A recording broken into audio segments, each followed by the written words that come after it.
اعوذ باللہ من الشیطان الرجیم بسم اللہ الرحمن الرحیم۔ روحانی وظائف آفیشیل کے معزز سامعین و ناظرین، السلام علیکم ورحمۃ اللہ وبرکاتہ۔ ایک خصوصی ویڈیو کے ساتھ آپ کی خدمت میں حاضر ہوں، اور ہماری جو آج کی ویڈیو ہے وہ بڑی خاص ہے۔ آپ نے اس کو تسلی سے دیکھنا ہے، پھر اس پر عمل کرنا ہے۔ آپ ہر علاج میں گارنٹی دیتا ہوں کامیاب ہوں گے۔ آپ دنیا کے ہر وظیفے میں کامیاب ہوگے انشاءاللہ۔ کسی بھی وظیفے میں آپ کو ناکامی کا سامنا نہیں کرنا پڑے گا۔ معزز سامعین، ہر فن کے کچھ اصول ہوتے ہیں، کچھ ایسے شرائط ہوتے ہیں جن پہ اس فن کی بنیاد ہوتی ہے۔ اب دیکھیں نا کہ بجلی کا ایک علیحدہ مقام ہے، صنعتوں کے لیے گیس کا ایک علیحدہ مقام ہے، اسی طرح پیٹرول آپ دیکھ لیں، اس کا علیحدہ مقام ہے۔ اسی طرح فن عملیات ہے۔ صدقات تو ویسے بھی متعدد احادیثوں سے ثابت ہے کہ اس کی افادیت کیا ہے، لیکن فن عملیات میں یہ فرض سمجھ لیں کہ یہ آپ پر فرض ہے، اور فرض سے بھی اعلیٰ درجے کا ہے۔ عملیات میں اگر آپ صدقات نہیں دیتے، یا پھر آپ وظیفے پڑھتے ہیں لیکن صدقات نہیں دیتے، تو مشکل ہے آپ کی کامیابی۔ یا پھر آپ اگر اپنے بلبوتے پہ کامیاب ہونا چاہتے ہیں تو آپ کو کامل تقوی اختیار کرنا ہوگی۔ کامل تقوی جو عام بندے کی بساط سے باہر ہے، وہ آپ نے اختیار کرنی ہوگی۔ اب کچھ ایسے لوگ جو صدقات کی وجہ سے وہ گنہگار بھی ہوتے ہیں لیکن کامیاب ہو جاتے ہیں، اور ایک حدیث بھی ہے، میں آپ کو سناتا چلوں جس کا مفہوم ہے۔ اللہ رب العزت فرماتے ہیں کہ مجھے بخیل عبادت گزار سے سخی گنہگار عزیز ہے۔ اب آپ خود سوچیں سمجھیں۔ ایک دوسری حدیث میں بیان کر دیتا ہوں، اس لیے کہ ایک چیز کی اہمیت آپ صحیح معنوں میں سمجھ لیں۔ کیوں رونا روتے ہیں ہمارے وظائف قبول نہیں ہوتے، ہم پہ جادو کے اثرات دور نہیں ہوتے؟ یہ وجہ یہی ہے نا جو آپ جانتے نہیں ہیں۔ ایک دوسری حدیث جس کا مفہوم ہے کہ صدقہ بلاؤں کو روک دیتی ہے۔ تیسری حدیث صدقہ بری موت سے بچاتی ہے۔ یہ حدیث کا مفہوم ہے، ٹھیک ہے نا؟ کوئی مصیبت انسان پہ آتی ہے، وہ صدقہ دے دیتا ہے تو اللہ تعالیٰ وہ مصیبت ٹال دیتا ہے۔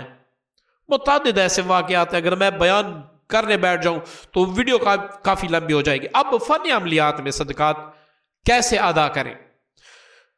معزز سامعین، آپ کے گھر میں ایک جادو جنات کا مریض ہے، آپ علاج بھی کروا کے تک چکے ہیں، کوئی آپ کو قتل کرنا چاہتا ہے، کوئی آپ کو مقدموں میں پھنسانا چاہتا ہے، اب آپ اس سے چھٹکارا پانا چاہتے ہیں۔ وظائف تو آپ پڑھ رہے ہیں لیکن اس کا اثر ہی نہیں ہو رہا۔ اب آپ اس سے چھٹکارا پانا چاہتے ہیں، جادو جنات کا مریض، مرتے ہوئے مریض سے آپ اس کی شفا چاہتے ہیں کہ وہ بچ جائے، اس کو کینسر ہے، کچھ بھی ہے، کچھ بھی ہے، دنیا کا خطرناک سے خطرناک جادو ہے، جنات ہے، آپ اس سے شفا پانا چاہتے ہیں۔ میری سن لیں، آپ ایک مینڈا لیں، بڑا موٹا چربا، اس کو مریض اگر اتنی اس میں طاقت ہے کہ وہ خود ذبح کر سکتا ہے، خود ذبح کرے، یا پھر وہ یہ کہے اس مریض کے سامنے اس کو کھڑا کر کے مریض اس پہ ہاتھ رکھ لے اور یہ کہے کہ یا اللہ یہ میری طرف سے صدقہ ہے، جو مجھ پہ مصیبت ہے، مرض ہے، یا اللہ اس کو دور فرما دے۔ اب اس کو آپ ذبح کریں، ذبح کرتے ہوئے اس کا خون کسی گڑھے میں دفن کر دیں۔ اس مینڈے کے مینڈا میں آپ کو سمجھاتا ہوں، میری مراد بیڑ ہے، بیڑ، ٹھیک ہے نا؟ بڑی بیڑ جو موٹا فرما ہوتا ہے۔ اب اس کے کال ایک حصہ کر لے، سر دوسرا حصہ کر لے، پاؤں تیسرا حصہ، اس طرح 60 اس کے حصے بنا دے. اب یہ مسکینوں میں اب خود نہ کہیں، گھر والے خود نہ کہیں، غریبوں میں تقسیم کر دیں. اسی وقت آپ کا مریض کہے گا اللہ نے مجھے شفا دی. وہ جو بڑے بڑے عاملین پہ تک چکے ہیں، وہ جو لمبے لمبے وظائف کر چکے ہیں، اللہ ایسی شفا دے گا آپ کی عقل دنگ رہ جائے گی. اسی طرح اگر آپ کی اتنی وسعت نہیں ہے تو آپ 2 کلو 3 کلو گوشت لے لیں، بکرے کا گوشت لے لیں، وہ اپنے سامنے رکھ دیں، اس پر سورہ فاتحہ، قل اعوذ برب الفلق، قل اعوذ برب الناس، جتنی آپ کی وسعت ہے 71 بار درود ابراہیمی پڑھ کے دم کر لیں. اپنے سر سے 7 بار وار کے کسی بیوہ، کسی مسکین، کسی غریب، کسی فقیر کو دے دے. قبرستان میں نہ ڈالے، یہ رزق ہے، اس کی بے حرمتی نہ کرے. قبرستان میں نہ ڈالے، کسی غریب کو دے دے تاکہ 2 وقت 3 وقت وہ کھا لے. اسی کی بدولت اللہ رب العزت آپ کو شفا دے دے گا. معزز سامعین، یہ میں کہتا نہیں، آپ آزما کے دیکھ لیں، آپ آزما کے دیکھ لیں. ایک واقعہ میں سنانا چاہوں گا تاکہ یہ آپ کے ذہن میں دل میں بیٹھ جائے اور آپ اللہ کے لیے اپنا علاج خود کر سکے، صدقات سے آپ روگردانی نہ کریں. ایک بار ایک بزرگ حرم پاک میں بیٹھے تھے، اس کو غنودگی آئی. اب وہ اس کو جیسی غنودگی آئی تو 2 پرندے بیٹھے تھے درخت پر. ایک پرندہ دوسرے پرندے سے کہہ رہا تھا کہ اس سال حج کے لیے 6 لاکھ افراد آئے ہیں لیکن قبول کسی کا نہیں ہوا. دوسرے پرندے نے کہا نہیں، ایک آدمی ہے جو حج کے لیے آنا چاہتا تھا، وہ نہیں آیا، اس کا نام یہ ہے، فلاں علاقے میں رہتا ہے، اس کی وجہ سے اللہ نے ان تمام حاجیوں کا بھی حج قبول کر دیا، اس کا بھی حج قبول ہے.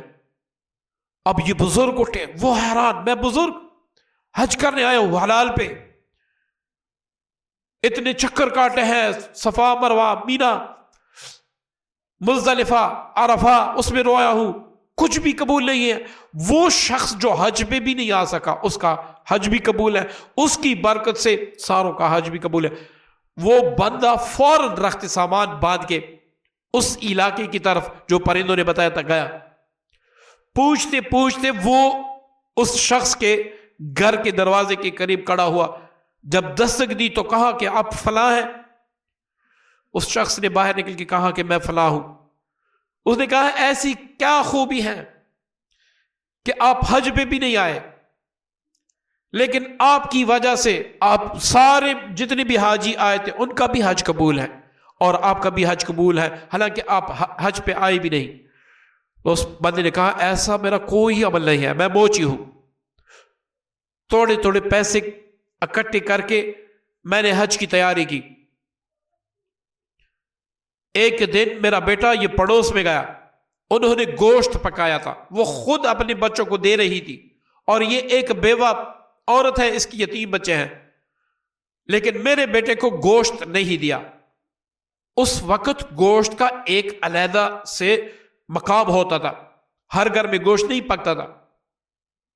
تو میرا بیٹا روتے ہوئے میرے پاس آیا کہ پڑوسن نے گوشت پکایا ہے، اپنے بیٹوں کو دیا، مجھے نہیں دیا. تو میں اس کے دروازے پہ گیا، دستک دی اور کہا کہ اے ظالم عورت، آپ نے اپنے بچوں کو تو گوشت دیا، میرے بچوں کو بھی تھوڑا سا دیتے. اس عورت نے کہا کہ حضرت، جو گوشت میرے بچے کھا رہے ہیں یہ آپ کے بچے کے لیے حرام ہے. تو اس نے کہا کہ میں نے کہا کہ بھائی آپ کے بچوں کے لیے حلال، میرے بچوں کے لیے حرام، یہ کیسے؟ اس نے کہا آج کئی دن ہو گئے ہیں کہ میرے بچے بھوکے ہیں، آخر رہا نہ گیا، ان کی طبیعت بگڑنے لگی، تو میں باہر نکلی، وہاں پر گندگی پر مردہ مرغی پڑی تھی، وہ میں نے اٹھا لائی میں، اور وہ میں نے ان کے لیے پکائی. اب آپ بتائیں آپ کے لیے یہ جائز ہے؟ تو اس شخص نے کہا کہ میں روتے ہوئے گھر آیا، جو حج کے لیے میں نے پیسے جمع کیے تھے وہ میں نے اس عورت کو دے دیے، اسی وجہ سے اللہ نے میرا بھی حج قبول کر دیا، سارے حاجیوں کا حج قبول کر دیا۔ اب آپ خود سوچیں، اس بات کو اپنے ذہن میں رکھ کے کہ ایک شخص کہاں پہ ہے اور کتنے حاجیوں کا حج اللہ سے بخشوا دیا۔ اسی طرح آپ کسی علاج مرض میں مبتلا ہیں، صدقہ اللہ کے نام کا دیتے ہیں، تو آپ خود سوچیں وہ غنی رب آپ کو کیوں نجات نہیں دے گا۔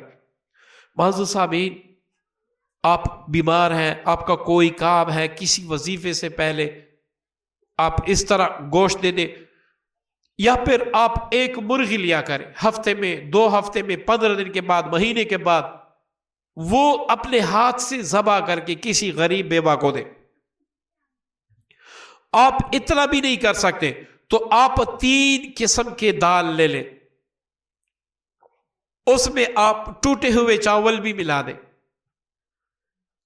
اس میں آپ تھوڑی سی گند بھی ملا دیں، سر سے 7 بار وار کر آپ پرندوں کو ڈال دیں یا کیڑے مکوڑوں کو ڈال دیں، یہ کہیں کہ یا اللہ میری طرف سے میری وسعت کے مطابق صدقہ ہے، میں نے اتنا دیا، یا اللہ تو غنی ذات ہے، تو مجھے زیادہ۔ ایک واقعہ سن لیں، ایک بڑا ہی عجیب واقعہ۔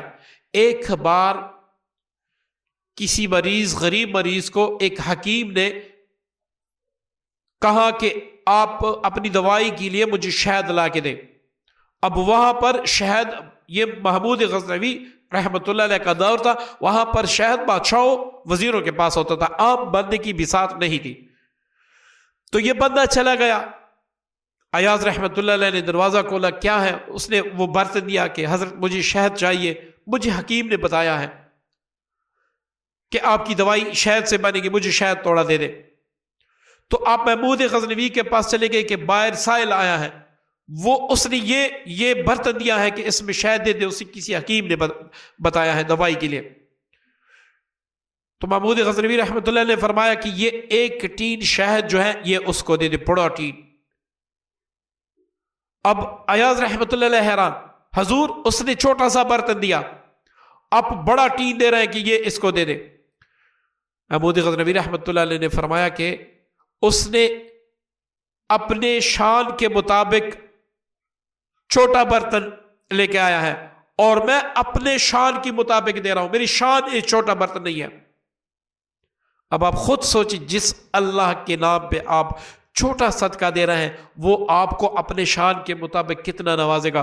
معزز سامعین، کوئی بھی وظیفہ ہو، جب بھی آپ شروع کریں، کچھ بھی نہ کر سکے، آپ 100 روپے کی، 50 روپے کی، 200 روپے کی مٹھائی لے لیں اور کہیں کہ میری طرف سے اس وظیفے کا صدقہ ہے، یا اللہ مجھے کامیابی عطا فرما۔ اب آپ وہ تقسیم کر لیں، سوال ہی پیدا نہیں ہوتا اس وظیفے میں آپ کو ناکامی ہو۔ کسی بھی مریض کا علاج کرتے وقت، وہ بڑا علاج ہے، گوشت کا صدقہ لازمن دے، گوشت کا صدقہ لازمن دے، اناج کا صدقہ لازمن دے۔